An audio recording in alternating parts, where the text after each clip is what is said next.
You know, France gets really done dirty in the World War II era.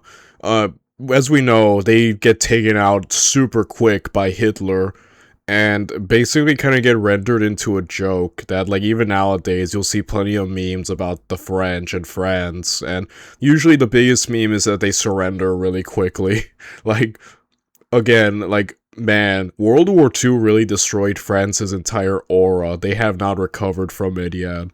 And when it comes to learning about France, like especially here in America, usually it's okay, Hitler invades France, takes it over, and then we never talk about the French again. Like, France just becomes irrelevant in terms of discussion and like focus as a topic for basically the rest of the war. And you know, like I said, we've covered a lot of French history on this channel, you know, through many different eras, from the revolution to Napoleon, through the medieval era, etc.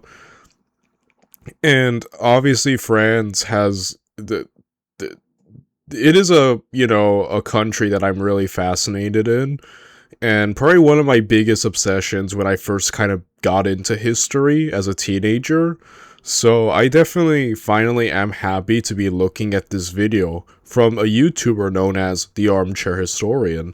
And this video is titled Life in German Occupied France. Now, we know that the Germans committed atrocities everywhere, and but again, like, while we talk a lot about their activities with the concentration camps and etc., I don't know what the heck they did. I know they tried to set up a puppet government in France, but that's about it. Like, I don't know what else they did. I do believe Hitler, there is footage of Hitler walking around France. And there's like an excerpt I heard that like he visited Napoleon's tomb to pay respects or something. That's about it. So I'm interested in seeing exactly what they did and what happened, you know, in these few years that they were in France.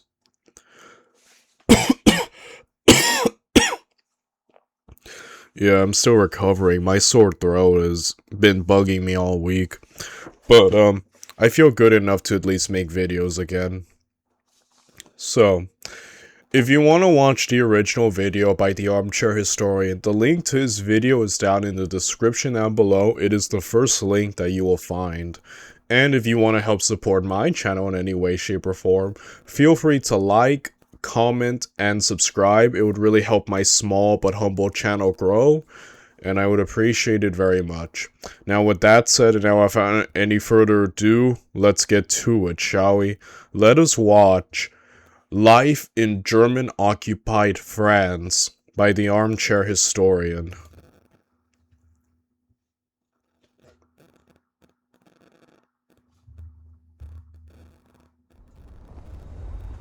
Once upon a time in Nazi-occupied France. It is late on the night of August 18th, 1944, and Paris is illuminated only by moonlight. The din of artillery can be heard in the distance, and each day it grows louder. A strict curfew is in effect, and German patrols march up and down the empty streets, the stamp of their heavy boots echoing through the alleyways that they pass. But despite the danger, a small French family scurries through them. Innocently, the woman carries her newborn child, and her husband and son, new blackout curtains for their home. Just one wrong turn could spell disaster. However, the father remains calm, navigating the winding back streets of the city with reassuring ease. But just before they round the last corner, the son stumbles over a loose cobblestone and the family freezes in terror. Knowing that they have only seconds, the mother helps her son regain his footing, and the three dart off deeper into the maze-like streets of the occupied city. Oh. Was ist das jetzt?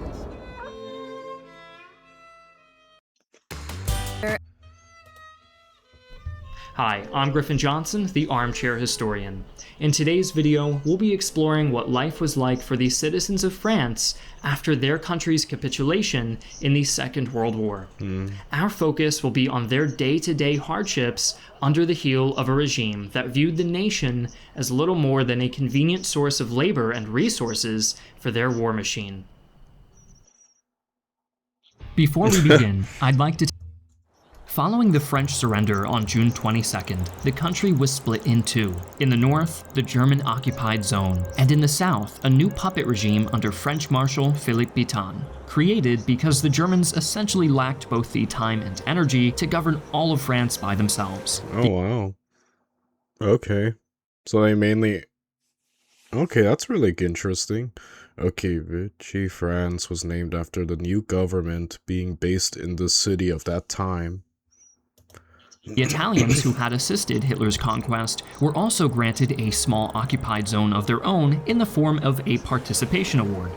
From the onset of the occupation, a great shadow fell across the people of France, quite literally, as the Germans immediately brought French clocks forward by 1 hour, prolonging the morning darkness and hastening the arrival of night. This was just the first of a host of rules and regulations imposed by the Germans. Soon enough, it was illegal to possess or conceal firearms, aid escaped prisoners of war, or listen to foreign propaganda, basically any radio station other than those approved by the German government.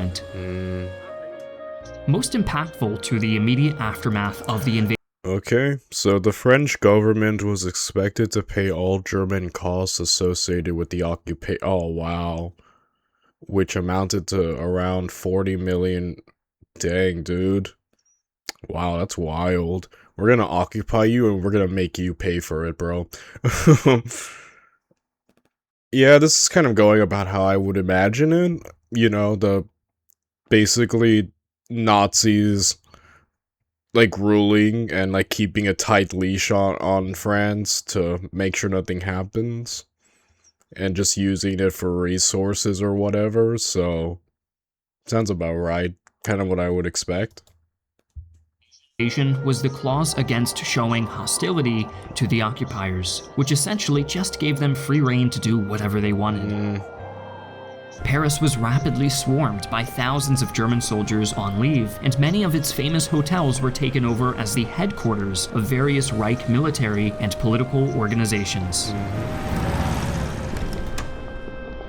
In addition to having to deal with young and eager Wehrmacht recruits flooding the capital, the armistice had fixed the exchange rate between the franc and the Reichsmark at 20-1, making even the lowliest German private able to stock up on as much cheese and wine as he could smuggle past his commanding officers. Not that the officers were any better. Far from setting a good example, the ranking members of the German army set about requisitioning vast amounts of supplies from the helpless French people. Baggage trains were soon leaving France on a daily basis, laden with luxury items, exotic foodstuffs, and even priceless works of art. Dang. But as much... Yeah, for those of you who are new to the channel, I actually went to France, and I went last May, because, like, the whole thing is I wanted to go to Greece, and, you know, for my first time leaving the American continent and going to Europe. And before we went to Greece, we stopped at Paris, actually, for about 2 days. And so we got to walk around and just see a bunch of, you know, stuff, and it is very beautiful. It's the art that I remember. We went to the Louvre, the Louvre Museum. My apologies for my awful pronunciation of things, but yeah, definitely it's just a very beautiful, you know, sight. I really enjoyed it. So it's kind of cool that, you know, kind of seeing. I really enjoyed the history of it and walking around and, you know, seeing the beauty, the art, and, you know, just walking around the history of where so much freaking happened. So it was really cool to see. And, yeah, so the Germans are just, like, to be fair, I can seldom think of very nice occupying forces in history. But yeah, basically, yeah, kind of just being bullies, doing whatever they want and not caring. About right. So, okay, so having been robbed of their possessions and locked in their homes at night, the French were subjected to an even worse fate: bureaucracy. Identification cards were mandatory for every French citizen. Much as the French people resented this inglorious plundering, worse was in store. Nazi officials soon imposed a curfew on the nation, prohibiting activity between midnight and 6 a.m.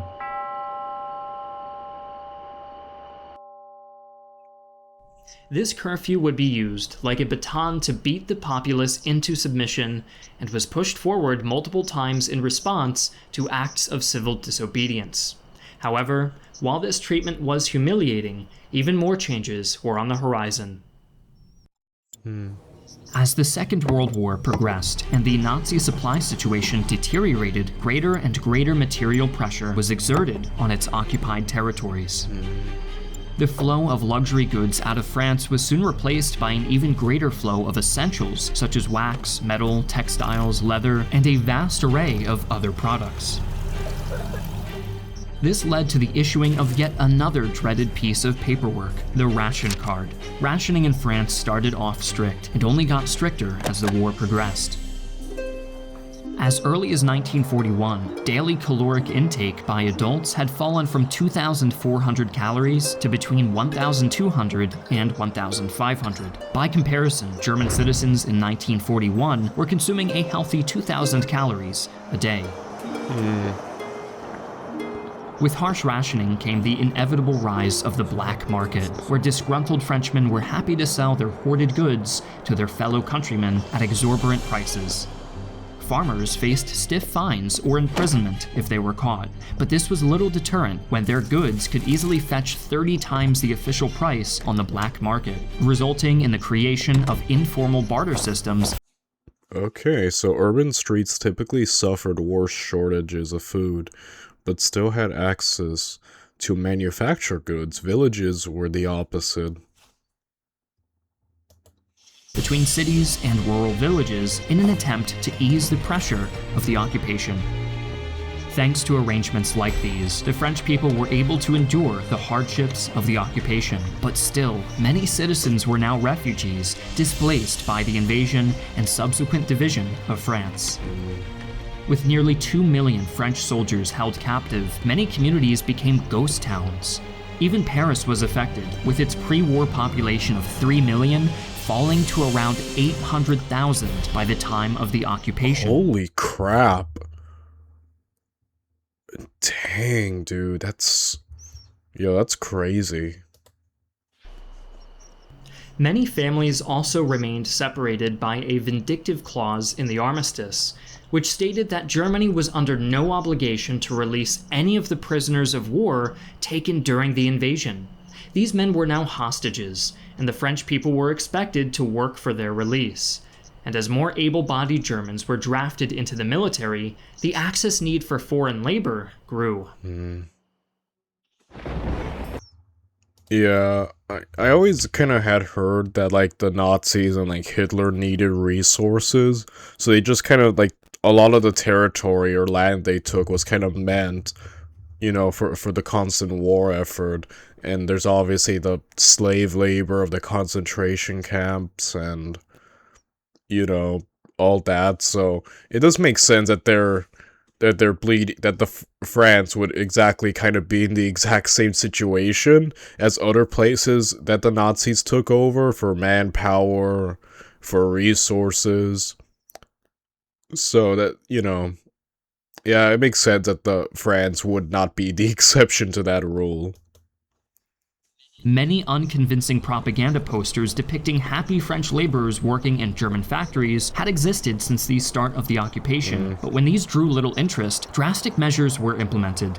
In March 1942, Hitler personally appointed Fritz Sauckel to the position of General Plenipotentiary for labor deployment. It was Sauckel's job to secure foreign labor for the Reich by any means necessary. So I'm assuming they're just gonna force people now to work now, right? which would earn him the nickname the Slaver of Europe. Sokol's first initiative was conceived in cooperation with the Vichy government and was called the Relevé, or Relief Shift. It was a simple concept. For every 3 French workers sent to Germany, 1 French prisoner would be released. This allowed Vichy officials to crow in satisfaction at the great compromise they had achieved, and also allowed for a new, more effective propaganda strategy to promote the program.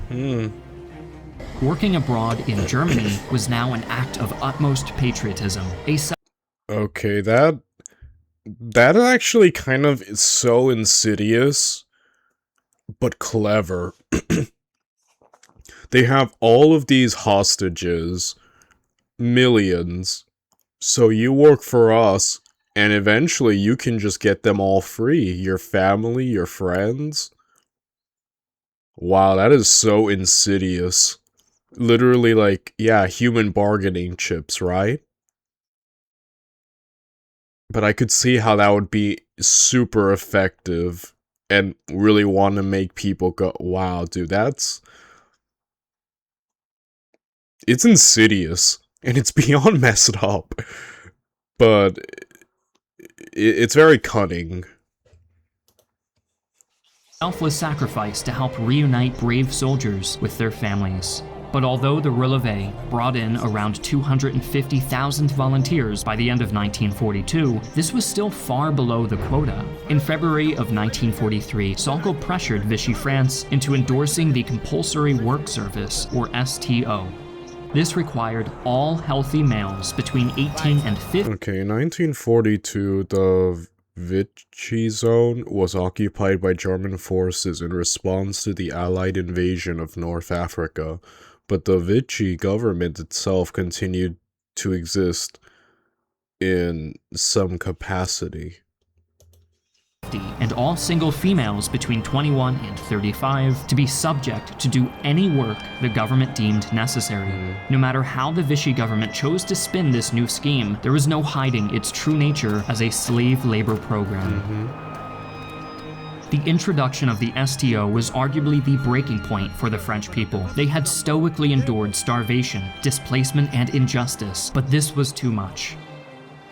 The French resistance, which up until this point had been little more than an irritant to the Nazis, now saw a considerable increase in membership, thanks primarily to Sokol's efforts. Many men and women fled to the countryside to escape the German military police, becoming the Maquis, a name derived from a Corsican word for a type of rough, elevated terrain that dominated much of rural France. This land was ideal cover for resistance activities, but quickly became a battleground, and rural French communities found themselves embroiled in a bloody and desperate struggle where there was no such thing as an innocent bystander. As early as 1940, German policy towards partisan activity was one of collective punishment. If a resistance member was identified, his or her family was promptly executed. And as the occupation progressed, this policy was widened, and eventually became one of indiscriminate retaliation, especially in rural areas. By 1944, France was littered with mass graves and deserted villages, whose inhabitants had been massacred by the SS or Gestapo. My God. More insidious than both of these were the Milice, a paramilitary force of French collaborators who worked closely with the occupiers and the Vichy government to keep their fellow countrymen under control. Some Milice were fascists from far-right parties and had existed in France before the war, but many others were drawn in by the promise of better rations and exemption from the STO. Even still, Milice interrogators regularly engaged in torture to extract intel from suspected resistance fighters, and the information they obtained led directly to many of the massacres committed during the occupation. In the years to That is so messed up, dude. But yeah, with any like thing, there's gonna be people, right? Like going against it, but it's still so messed up. come, however, they would realize that their collaboration would not go unpunished. In June of 1944, the German stranglehold over France was finally broken by the Normandy landings, in which the resistance played a significant role by isolating German forces in the region. Only a month later, Operation Dragoon began in the south, forcing a German withdrawal from the occupied territories. In Paris, despite possessing fewer than 100 guns at the start, the resistance quickly procured an arsenal of German weapons, including tanks. As chaos engulfed the nation, angry mobs quickly took to the streets. When news of their struggle reached the Allies, a Free French Armored Division rushed to the capital, at which point the Nazi governor promptly surrendered. Estimates regarding the number of Frenchmen put to death for collaboration vary widely, but it was probably around 10,000 individuals over the course of the war. This would be followed by trials known as the Legal Purge. Ironically, those who had escaped vigilante justice found themselves interned in concentration camps initially built by the Vichy government. France had also lost most of its infrastructure as a result of the Allied bombing campaigns that preceded liberation, and in total some 150,000 civilians had died during the occupation. Dang. Of these numbers, a staggering 30,000 had been directly executed by Germans for various crimes against the regime, and another 60,000 had fought and died with the resistance.